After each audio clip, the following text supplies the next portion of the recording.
경제와 돈이 되는 미래 산업 이야기가 궁금하다면 지금 구독 버튼과 좋아요를 눌러주시고 바로 시작하겠습니다. 광주가 지금 대한민국에서 가장 뜨거운 도시가 되고 있습니다. 불과 몇 달 전까지만 해도 집값이 계속 떨어지고 미분양과 마이너스 프리미엄 이야기만 나오던 광주가 이제는 완전히 분위기가 달라지고 있습니다. 사람들은 벌써부터 아파트 매물을 걷어들이고 있고 호가는 3천만 원씩 오르기 시작했습니다. 도대체 무슨 일이 벌어진 걸까요? 이번 변화의 시작은 정부가 발표한 서남권 반도체 클러스터입니다. 삼성전자와 SK하이닉스를 중심으로 무려 800조 원 규모의 투자 계획이 발표되면서 광주 군공항 부지가 새로운 반도체 산업의 중심으로 떠오르게 된 것입니다. 여기서 중요한 것은 단순히 공장 하나가 들어오는 것이 아니라는 점입니다. 반도체 산업은 공장 하나만 짓고 끝나는 산업이 아닙니다. 반도체 공장이 들어서면 장비업체가 따라오고 소재 기업이 들어오고 물류회사가 들어오고 건설사가 움직이고 협력업체 수백 개가 함께 이동합니다. 그리고 그 직원들이 살 집이 필요해지고 학교가 필요해지고 병원이 필요해지고 쇼핑몰과 음식점이 생기면서 도시 전체가 커지게 됩니다. 그래서 세계 어디든 반도체 클러스터가 생기는 지역은 주변 도시까지 함께 성장하는 경우가 많습니다. 우리나라에서도 이미 비슷한 사례를 많이 봤습니다. 평택 삼성 캠퍼스가 들어오기 전과 지금의 평택은 완전히 다른 도시가 되었고 이용인 역시 반도체 클러스터 발표 이후 전국에서 가장 큰 관심을 받는 지역 중 하나가 되었습니다. 이번에는 그 변화가 호남에서 시작될 가능성이 커지고 있는 것입니다. 실제로 기사에서도 가장 먼저 반응한 곳은 부동산 시장이었습니다. 최근까지 광주는 전국에서 집값 하락률이 가장 높았던 지역 가운데 하나였습니다. 하지만 반도체 클러스터 소식이 나오자 분위기가 순식간에 달라졌습니다.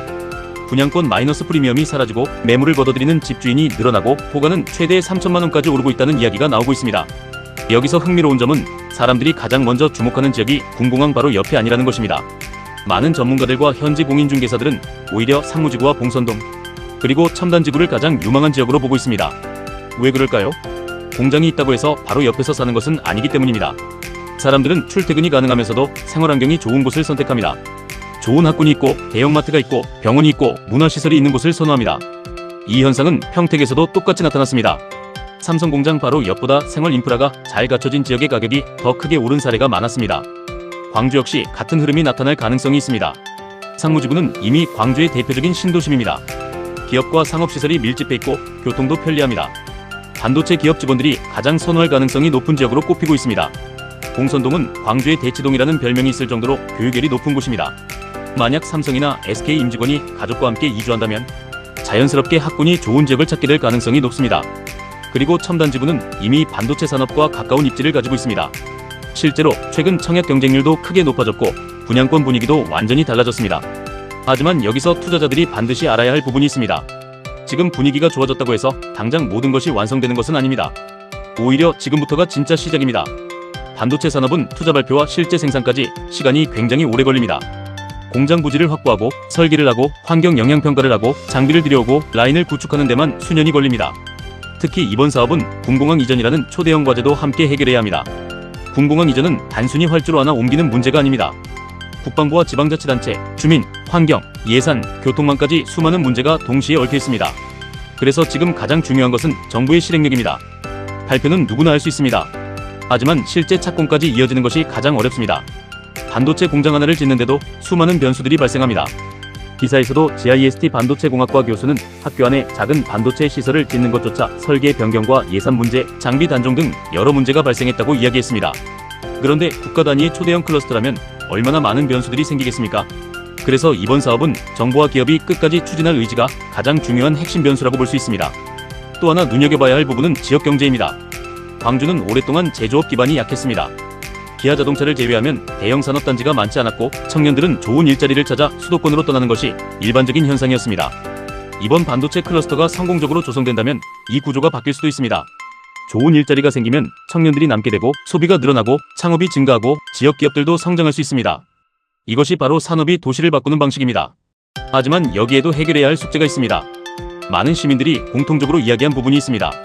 반도체 공장만 있다고 사람들이 계속 살지는 않는다는 것입니다. 젊은 세대는 문화생활을 중요하게 생각합니다.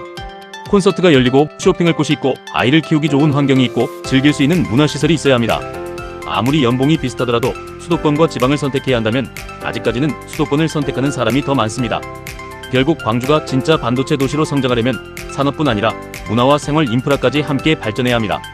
이 부분은 앞으로 광주시가 반드시 해결해야 하는 과제가 될 것입니다. 여기서 투자자 입장에서 생각해 보겠습니다. 이번 발표를 보고 가장 먼저 집을 사야 할까요? 저는 조금 다르게 봅니다. 지금은 기대감이 먼저 반영되는 단계입니다. 기대감으로 움직이는 시장은 상승도 빠르지만 조정도 빠를 수 있습니다. 반면 실제 착공이 시작되고 협력업체가 입주하고 고용이 늘어나기 시작하면 그때는 실수요가 시장을 움직이기 시작합니다. 그래서 앞으로는 정부 일정, 군공항 이전 속도, 토지 보상, 착공 시기, 협력업체 유치, 교통망 확충 이 6가지를 계속 확인하는 것이 중요합니다. 이 중 하나라도 크게 지연된다면 시장 분위기가 다시 식을 가능성도 있습니다. 반대로 계획대로 진행된다면 지금의 변화는 시작에 불과할 수도 있습니다. 여기서 또 하나 주목해야 할 산업이 있습니다. 반도체 공장만 돈을 버는 것이 아닙니다. 오히려 더 큰 수혜를 받는 곳은 장비업체, 전력 인프라, 변압기, 산업용 가스, 초순수 설비, 건설, 물류, 산업단지 개발, 데이터센터, AI 관련 기업들입니다. 반도체 공장 하나를 운영하기 위해서는 엄청난 규모의 생태계가 함께 움직여야 하기 때문입니다. 그래서 앞으로 투자자들은 단순히 삼성전자와 SK하이닉스만 볼 것이 아니라 반도체 생태계 전체를 함께 살펴볼 필요가 있습니다. 여기까지 보셨다면 구독과 좋아요는 영상 제작에 정말 큰 힘이 됩니다. 앞으로도 돈이 되는 산업과 미래 투자 흐름을 누구보다 쉽게 분석해서 전해드리겠습니다. 마지막으로 이번 광주 반도체 클러스터를 한 문장으로 정리해보겠습니다. 지금 시장은 기대감으로 움직이고 있습니다.